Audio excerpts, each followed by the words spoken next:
Kinshasa na biso réalité ya banaki réalité ya banakino.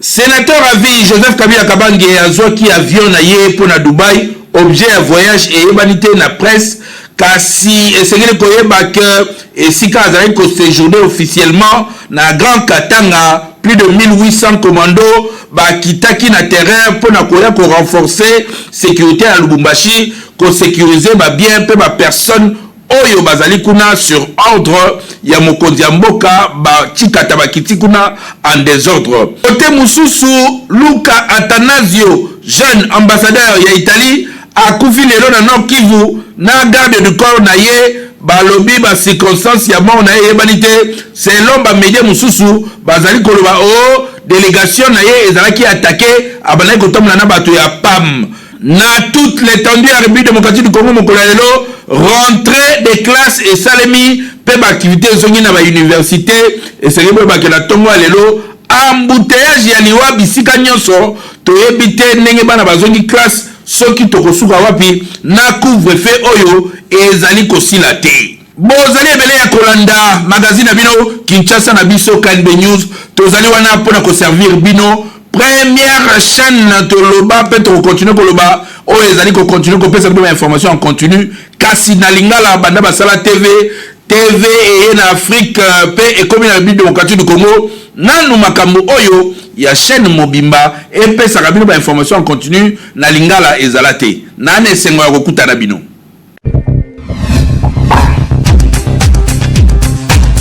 Luka Atanasio ndekombo na ye ambassadeur ya Italie wa uti kotika biso ministère ya affaires étrangères pe sali message par rapport à yango ba message zo uta ndenge na ba autorité ya République pambate et sali pasi pe mawa ambassadeur atiki mosi na bana misatu bona na reportage oyo. Luka Atanasio, ambassadeur italien en poste na République démocratique du Congo, a confié mokolo ya lelo lundi na Goma. Ba source médicale, diplomatique et sécuritaire ezali ko confirmer nouvelle yango.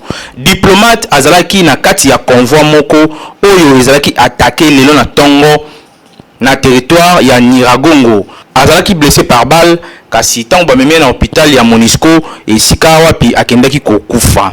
Ba même source ezali ko confirmer pe lisusu liwa ya garde du corps na ye pe na oyo ya chauffeur ya PAM. Bango nyonso bazalaki na véhicule yango. Ministre des Affaires étrangères Marie Tumbanzeza azali indigné pour na meurtre ya ambassadeur ya Italie Luka Atanasio mokolo ya lelo lundi 22 février 2021 lors ya embuscade moko ezaki tendu contre convoi ya programme alimentaire mondial PAM pembeni ya Goma na province ya Nord Kivu na Est ya République démocratique du Congo na kombo ya gouvernement congolais. Asalaki message moko vidéo oyo ba publiaki lelo après attaque yango oyo azali ko promettre que République démocratique du Congo a ko mettre nyonso en œuvre pour na ko découvrir nani azali na base ya ignoble meurtre oyo uti ko salema. Alobaki boye il y a à peine une semaine azalaki na bureau pour na ko inviter biso to kende ko participer na G20 na Italie ndenge ministre ya affaires étrangères alobaki. Chef ya diplomatie congolaise a présenté na kombo ya gouvernement congolais ba condoléances na famille ambassadeur na gouvernement pe na peuple italien nyonso pona perte oyo ya munene. Plusieurs voix ezali ko telema pona ko condamner meurtre ya ambassadeur oyo. Pe bazali ko rappeler nécessité ya ko silisa insécurité na parti wana ya République démocratique du Congo oyo ezali en proie na ba conflit armé depuis plus de 20 ans. Luka Atanasio azalaki âgé à 43 ans, pe azalaki ambassadeur na République démocratique du Congo depuis octobre 2019. Après kokoma na République démocratique du Congo 2 ans plus tôt en tant que chef ya mission. En tout cas, tokosenga na bakondi ba chamayele po makambo ya boye na Este et Sila. Kinshasa, il est qui partout. Élection, il y a bureau définitif, il y a Sénat le 2 mars, et il y a déjà Bahati Lokwebo Azali candidat président, il y a Union Sacrée, P, Toyoki, Sami Badi Banga, Batiki est comme premier vice-président côté Équateur, favori, Balobi Azali Bongo, José Ndundu, et les Canadiens Nikuna Bolanda, ba détail dans reportage à Nathan Siata. À travers déclaration moko oyo salamaki dimanche 21 février 2021, à l'issue de la réunion oyo zaki teni na Kinshasa, ba sénateur pe ba personnalité ya Grande Orientale ba remercier sincèrement chef de l'État pour l'obtention ya poste ya Kester na ticket ya Union sacrée de la nation pour la ba élection ya ba membre ya bureau définitif ya Sénat. Pour na yango, pour na batu oyo ba ko proposer na poste wana pour na compte ya Union sacrée, ba boya ki ko départager 2 candidats en lice. Donc, ezali bongo Carole Agito ou ezali Eli Abazouele, pe membre ya Parti du peuple pour la reconstruction et la démocratie PPRD, Jean Bakomito bâtonnier ya Isiro, pe avocat près la cour d'appel ya Kisangani. Na geste oyo ba notable ya Grande Orientale, batiki possibilité na ba sénateur ba départager les 2 candidats lors ya prochain scrutin oyo ekozala na Sénat. Plusieurs entre Bango Bazali ko estimé que rupture prônée na chef de l'État, président de la République et Koki Kozala incarné na bâtonnier Bakomito. Pour un rappel, élection ya ba membre ya bureau ya chambre haute ya parlement ezali fixé déjà na bureau d'âge ya institution OYOP et Kosalema le 2 mars o ezali koya.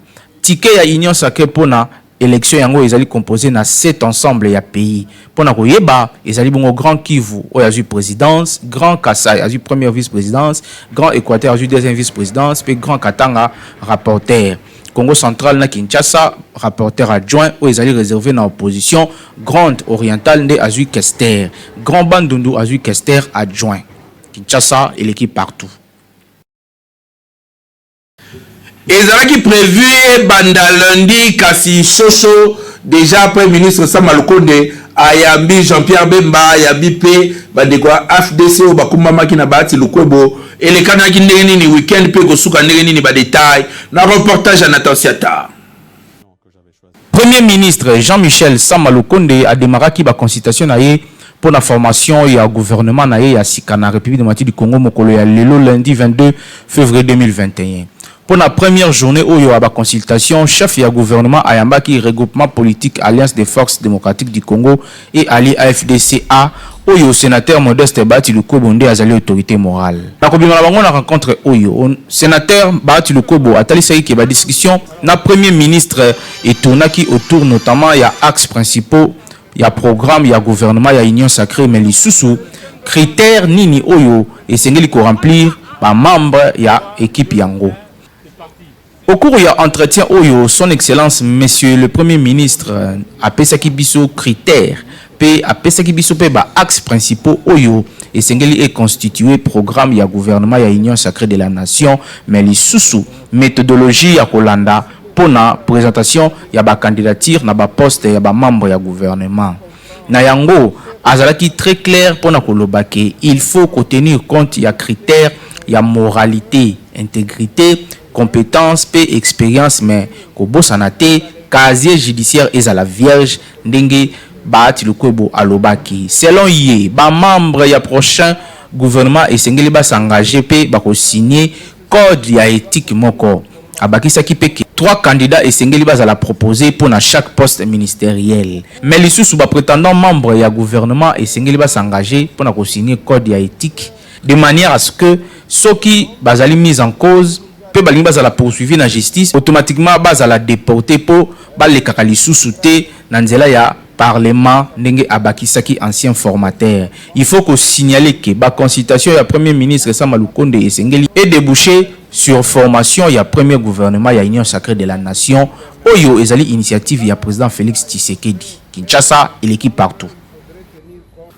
Après 2 mois de vacances liées à Covid-19, bana kelasi bazongeli classe mokolo ya lelo école primaire nana ba université bazongeli ba activité quand bien même que ezalaki plus ou moins malili na vula o ebetaki lobby kasi caméra la biso kitaki na terrain pour na constater bolanda reportage ya Naomi Mpila na Hervé Zakar. Ndenge mbira epesamaki na autorité enseignement primaire secondaire pe technique Willy Bakonga lundi 22 février de date pour la rentrée scolaire na étendue mobimba ya RDC. Caméra ya magazine na bino etambolaki na ville province ya Kinshasa. Constant ezali que rentrée scolaire ezali effective kasi très timide. Ba réseau ezali mingi entre autres vula o ebetaki butu mobimba ya lobby kasi selon ba parents auto approchaki mingi bazali nanu na ba doute sur mot d'ordre o epesamaki na autorité. Papa to tina subana te poto lembi. tolembi gouvernement na biso comme le quoi ya ba black na bana classe so moi na tangi lobi auza malamu so pe moi na tangi te ba lu classe ba fazer miyibi ba kuluna po bana moi ba kene classe ezate bon ba parami ba décrocher en terme ma classe pour mon non bana rozon classe te le mois bo ba le 10 février ba date de kili ba date ba paramingi ba qui décrocher en terme sur la bana pour bana ba tenga bien peut-être ninga tour gatant la kena futu minerva la bana na salle stade deux jours après classe kangabi aussi ko bana ozonga tena nzela mota mola moko te donc biso ala mu pa ta mola modo mako donc on que na ndete plus de 5 enfants na mola ba na babalo bana to na mola ba on fete bon ba parents mususu ba mesani de donc bolembo ekotaki pe bazo douter nanu est-ce que ya solo pe zongi lokwa balobi bon to ke tika ba neti nga bana mibale ya mikene maternelle na ke tika bona mona pe ke tina 11 ans ke zo bango si réellement batangi poto yo kaka classe zongi tantôt humanité tantôt université mais lelo to comprendre pendant ce qui bana nyonso bazongi te mpona nga na moni ba parents batinda bana bafandi mingi na ndaku bana msu makambo classe comme kima moi français wa muke zo kima batinda bana avenir na biso lobi eza bana biso mwana soka tangi nde nyonso za malamu donc batinda bana malgré to mesani sute ya olamuka tongo bongisa bango mais tolamuka bana baki classe baluka ba senya ba oyo baza na posa ya kotangisa bana comme ça tango biso tokotinda bana bakende na l'école tango ba koma na école kozonga na bango na ndako to sentir pe to mona différence pona ndenge bazokende na ndenge bazozonga na ndako différence eza nango mais tina wana eza ko lembisa biso meto lembite pour ceux qui bana batangi te avenir ya Congo ya lobi eza nde bana na quelques écoles au totambola ki ba écolier bazali ya ko compter pe balakisi o bayaki bazalaki présent pour na koyamba bana ba communiquer ki boy je ne sais pas ce qui nenge mbole betaki lelo mais yango tende ki kozala raison ya ko garder bana na bandako na ko singa kana ba parents que en tout cas bana bazana retard makasi ya cours en tout cas batindela biso bana ba garder bana na bandako te tant bazali kotinda bana ba sombela bana ba cachine pour na ba geste barrière toujours insister sur les cachine et puis distanciation vous allez sensibiliser peu enseignants au moins déjà baza présent que chaque enseignant a sa responsabilité à classe naie les rentrée scolaire date est respectée au quotidien à ce monde les enseignants balakisi bazali kuna bato ya bureau peu bazali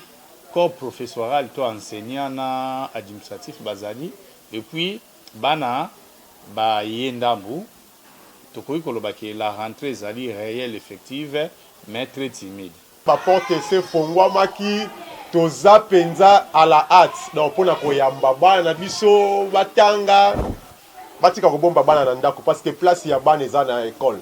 Population congolaise tokosenga na bino botinda bana na kelasi po koyekola nde ekosala ke bana na bino bazala utile na société surtout ke baumeli mingi na ndaku place ya bana ezalaka na ndaku te kasi na kelasi kasi ya konote ezali ke tobosana te kelasi ezongi alors que COVID-19 ezali na nous présent et sengeli na ba école pe enseignant bazwa ba disposition nyonso pour na respecter ba geste barrière, port de masque obligatoire, lavage de mains et distanciation sociale. Kinshasa et l'équipe partout.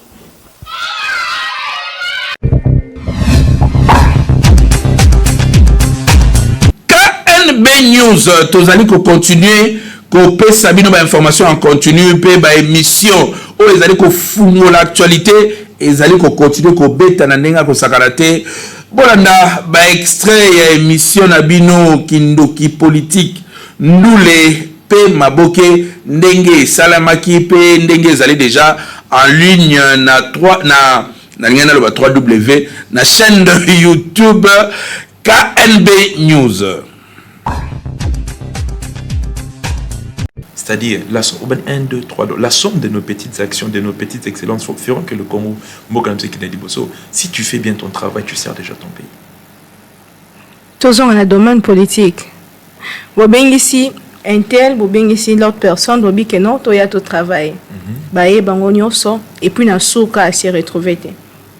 Par se retrouver, qu'est-ce que vous voulez dire par se retrouver? On a déjà l'andi à tricher. Parce que Basala, oui, Basala déjà, je crois. Basala déjà. Mais. Dans le monde de la musique, Basala. Mais dans le monde de l'art, c'est l'art, Basala, mais dans le monde de la musique, Basala. Et tant dans le cinéma qui est dans la musique, cinéma qui dit que One, il y a des trichés comme Mamoutou. Autre ça, ils sont là. Ils sont déjà. D'accord, quelqu'un qui m'a dit que quelqu'un ne bête maté, mais on l'a déjà.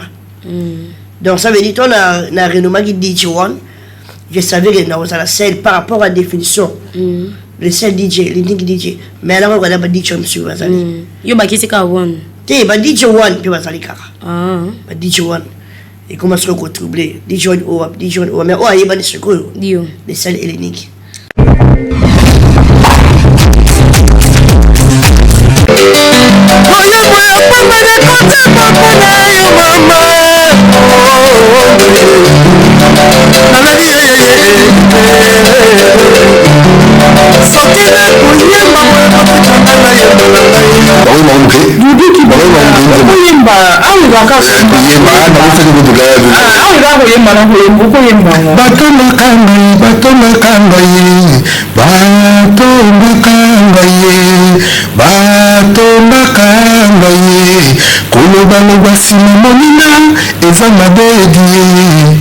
Longo na monde ya complexe to vérité leki nyonso soki likambo ezali tofanda malamu tosolola soki mabe mpe ezali tosolola lokola bato ya mayele ya bwanya pe yambo ojuge nasi mijuge na luyo moko mbangu senga na vi pema ekomata jalousie na vi mabe yango nde boboti ya kindoki nde freinage yango eloko bozoba singa tomacola sekanga sans effet ganga sans impact finga tomacola sekanga nga kaka mosala na ngai. Merci beaucoup na sepeli na loyemo kito bande obalandi mpe bosepela mpo eza conseil. 40 minutes avant mariage d'ailleurs, babengi yo cop moko ya soso. Est-ce que okokende to okotikala nanu o honorer libala na yo? Voilà na ba détail na reportage oyo ya Deborah Boulé. Ba misala elelo ezalaka lisusu na ba heure fixe te ya kosila. Surtout batu ya ba cop. Ata kutu ba bureau ekangami okokuta kaka ba travailleur na ba bureau neti kaka bazonga ndaku te. Ebele ya ba papa to pe ba yaya azalaka lisusu na temps ya kokipe ndaku te. Nyonso pona koluka mbongo na yango magazine Kambe ekitaki na terrain pona kotuna 40 minutes avant mariage na yo babengi yo appel ya cop moko ya mbongo ya $2000 to pe $3000. Okosala nini? Eza na ngai 40 minutes ou 20 minutes na libala na ngai babengi nga na kende sala na fête. D'ailleurs non na ke na ozwana cop mbongo d'ailleurs non pas na ngai esimba te. Esimba te parce que le nga na zula makambo so dan naza déjà na kati ya likambo moko bodia na osala ato yelinga likambo 10 minutes mo beto selo mona ko sala ngote oto mona be belé pe bazanga likologa ya kozwebele en vouloir trop gagner on risque de tout perdre. Donc moi on naza na ngo déjà wana kana kena ko ba la on a se compter dès que non lisa mo sinangai so ko mo be yelinga liboso mo ya bien ma bata boy na honneur on a pesa na famille à moi sinangai. En tout cas, dans les abattoirs, en tout cas, tout ça, non, je me suis. So, les angai, na rolia kaka. So, les angai, angai, te, na raté kaka, c'est l'autre. Mais na jour, on a tout monde, on a yebi, ba monsieur bakenda, puis ba sala ba accident. Monsieur bakenda, ba joie, puis ba yape, boy, ba fana na bango, et simbi pe. Mais na ngai, si on a dekawa, na ngai, na opunaka, na fani na nga. Na zédé pe de sili, mais non, ok. Maman, il vient bon, on l'a néon après. 40 ou 20 minutes avant mariage nanga la benga dossier ya mbongo. Bon, ça dépend ya mbongo yango faut que ba monta ya mbongo et puis dossier yango faut que kosala eza wapi et ceux qui na yebi ke mbongo na zokendele dossier wana les autres dépassés, supposons, 10 000 à 20 000 $. En tout cas, je ne dirais pas que Mbongwana et l'équipe mouton on a honoré la valeur. Mais quota là que après mariage, tu as beaucoup plus na besoin de Mbongo. En tout cas, je fais rien effort. Il y a aucun denandi makokoma même 5 ou 10 minutes en retard. Il y a mariage qui na sacrifié Mbongo. Il y a montant supposé 20 000 $, 15 000 en tout cas, 10 000 même. On a disposé tant na résoudre et puis na rejoindre. Bon, il y a un adage français le bakelobi, le destin fait l'histoire de son vouloir, épée de nos efforts. Mais son programme est bel et bien établi. Parler l'ingelo bani, les gens comme il a dit son avis, les ablomo déjà nzamba bongi sango pour nabiso. Ce qui est en ma que jour wana yo kokufa, à tout le beau bimato va na sa chambre na yo. Donc c'est possible miracle là yo okufi pe soit balebe tamalibanda bal perdi côté na tol no pe ezio okufi na mo. D'où maramsi to on a vie, il faut des fois to risque. Il faut des fois to risque. Na ko tala mbongo wana ego servir na makambo tel. Na calculer tananga et puis na ke na résoudre yango puisque mbongo wana yango ndeko servir après mariage nde makambo malongo ya karobanda. Donc c'est dans ce sens là, mais ce n'est pas dit que na ko négliger femme nga zo ko honorer major wana puisque yende na rosa na suite ya vie na jusqu'à la fin peut-être. Premièrement, on kende na zela na ko kende après mariage nanga surtout si ba makamba wana nde na sima na ko kende. Mais mbala mobo na ko kende te po muto abengisi nga to biloko yese ke na ko ko saboter ba invité na ngate. Faut jour na nga honneur. Na zala na no pena na concentrer na libala na ngai. Donc il dit parce que pour makambo ko sala masata pa profiter ba jour wana ba makambo belé au monde abe beaucoup kende beaucoup te na makambo ba accident peut-être moi likambo mo songolo ekoki ko permettre te que fête ino ele ka bien yango na ko kende te ba papa boye ba kembongo ezala kanango na suka te babala kambala moko na vie ata au divorcer après obali lisusu kasi okoyoka kaka esengo moko te lokola oyoka ki liboso Kinshasa eleki partout.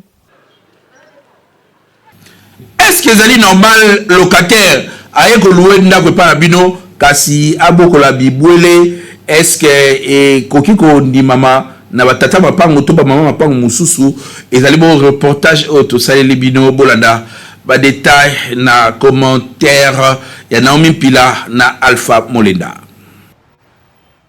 Na ville province ya Kinshasa kokuta na mapango mingi 5-6 portes ya ba locataire pona ba bailleur soki asombi lopango na ye ekomaka lokola capitale ya commerce donc atongi bandako pona ko se retrouver kasi motune tunami est-ce que zali permis na locataire abokola bibole na lopango ya kofutela ça dépend locataire bailleur mususu azalaka bien mususu aza mabe mususu pe bakoko bokola na bango botiaka enquête botia soin ezala bien moko ba locataire mususu pe ba bailleur mususu balingaka te locataire asala eloko bien na kati ya lopango na ye mpona ngai eza nango bien mais eza normal ayebaka ndenge ogere bibole na ye mbwa niau nini ayeba ndenge kokadre bango soki aza akadre bango bien baza na bango na esika mo mpe ya bien atie bango c'est normal azofuta ndako na ye fo azala libre na makambo na ye abokola bibole na ye mais fo ayeba ndenge kokadre bango mpo ayebiki azofutela surtout wana eza mabe ndeti azobokola mbwa po akende na vétérinaire azwa tonga eloko nyonso azobokola fa yeba badisposa kosalela yango eya te kaye na biloko banyao bambona mapanga bato anéglige bango bakoma kotia bato mal à l'aise salité tutu wana nde mabe mais soki oyebi kotetenir bango eza mabe te mpo na ngai eza normal te eza normal te mpo selon bailleur soki okutani na bailleur oyo akozala gene te okotia soki okutani na bailleur oyo akokoka na ye te bailleur mosusu ta mosusu bani basupportaka niau te asupportaka mbwa te okotia yango ndeni moni teke esimba te selon bailleur oyo okokutana na ye nde okoyeba estce ekozala possible natia ebwele mais sans bailleur boyokana na ye ekosimba te mais basali baosala elomo ezala te mpo ala longe ebotaka makelele ou bien soit akobima ou bien soit ekoma bitumba koswana eosimbaka te malamu oconsulte bailleur avant oyebisi eke nazala na bibele na nga na bokolaka ese kodérange o te soki andimi na ye oyene kotia Bon, il y a conversation, il y a compréhension à dormir, balai. C'est bon, on a pas la locataire à foutre là. Beaucoup l'avait brûlé. C'est dit ça. Il y a compréhension. Compréhension entre locataire et bailleur. Bon. Là, oui, je continue. Oh, attends, d'avance, c'est locataire. Ah bon, il y a brûlé. Simple. Oh, ça fait moi un peu de curiosité. On peut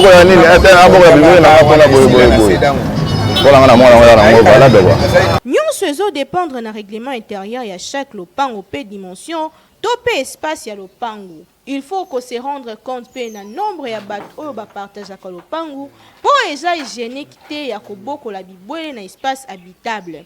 Mingi esengaka ko se retirer na ferme to pe na bisika non habitable po na komeka kobokola bibwele oyo basaka mingi salite. Kinshasa eleki partout.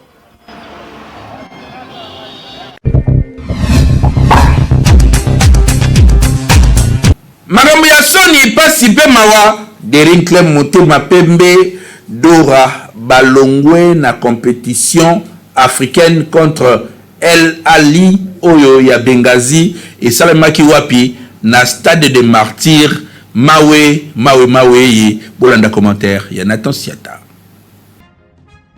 Derinkle Motema Pembe azalaki éliminé après défaite na face na Al Ali Benghazi na bati Rubi et salemaki mokolo ya dimanche oyo 21 février 2021 na stade de Martyrs ya Pentecôte lors ya match retour ya tour de barrage ya coupe ya confédération africaine. Ezalaki match moko ezalaki vraiment na suspense makasi.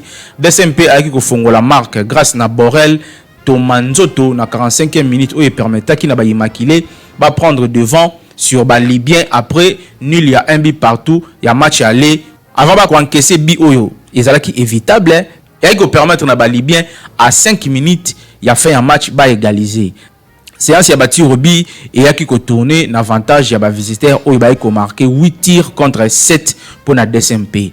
Al Ali Benghazi akoyeba donc prochain adversaire na ye ya groupe mokolo ya lundi 22 février après tirage au sort oyo eko salema na siège ya CAF na Égypte. Pour un rappel, saison et l'équipe DSMP a réussi à se qualifier dans la phase de groupe ya coupe à confédération après 8 ans ya absence. Kinshasa et l'équipe partout. Quelques sportifs oyo babetaka bale kasi na terrain te bango babetaka na misuna na commentaire bazangaki malobate pona ko déplorer nyonso elekaki lobby Sony au DSMP et yokisaki Kinshasa pe République démocratique du Congo lobby.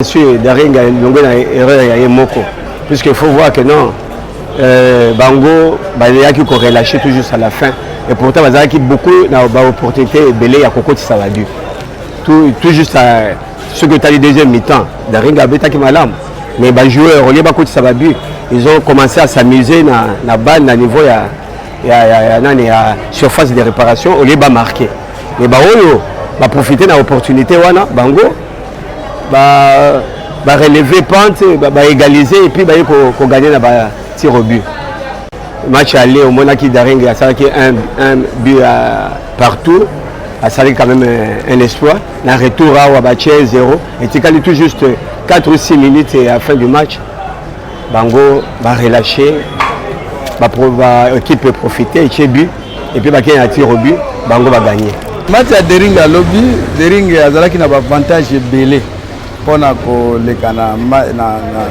match mais azalaki na trop sûr Daringa azalaki trop sûr na premier mi-temps d'abord abeti biete deuxième mi-temps aye ko monter pona ko leka mais ça ne va pas à l'équité aye ko longwana ba penalty attaque na ezalaki bien mais défense na ye ezalaki sûreté ezalaki bien te na défense ezalaki bien te po défense ezalaki na ba erreur rebelle ezalaki na ba erreur rebelle ba yebaki bien ko garder bi na bango te poto na bango il faut to féliciter gardien na bango asalaki tout possible pour Daringa le camin ba joueur bazalaki trop concentré te oui Daringa po na buzo na imoko Daringa pote soko tali trop zel ndelo te bonisi bango bon ba bazo mener eti ba vraiment défense na bango ezalaki na charge makasa tika tita batiabi bon côté pour attaque nango trop sur bazaki trop sika na 9 ba wana bakanga makasi bazaki ta robeda te peut-être ba premier penalty bajoueur ya beringi babeti baye na lolendo kiakisa likiosili ke tokoleka toza na mabele na biso tokoleka mais or ke ne bon kitrosili tu ni bango na buzoba yango na balongo toza ki fautif pas coach parce que faut mettre attaque défensif au-dessus d'attaquant moko ko konserver bino bino wana mais rien ne fait par rapport à coach c'est pas lui menacer mais un coach menacer qui a monté parce que nous sommes maintenant moi qui maintenant match na maboko mais ayo céder nous sommes tokobila suka ya magazine na bino Kinshasa na biso Kanbe News o toza ko continuer ko informer bino ndenge longo bani ndenge toza ko loba mikolo yo soki information na bino eleki awa te c'est que ezali information te soki communication na bino et fandisi idéologie na Kanbe News te c'est que ezali na kilelo te merci na ndenge bozaki belé ya kolanda biso bo continue kolanda biso bisika nyonso à travers le monde surtout bana États-Unis merci pour na compliment na bino bozali ko continue kolanda biso za ko sa biso plaisir na caméra on azotala en face na sima nango ezaki bongo Hervé Zaka pe koto yo ezaki miti mafuta même mutazongi singelo ngeboye ezabongo Timothée Kayembe j'étais assisté bongo na Naomi Pila édition ekumbamaki na Nathan Siata yepe mutu a supervisé kiango elongo na rédaction mobimba na lo balisu nini posa na ngai zaka mibalete zaka moko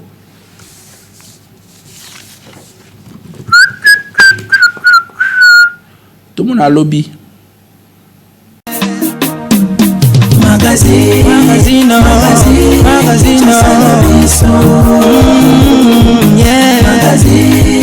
Magazine Kinshasa na biso réalité ya bana réalité ya bana kino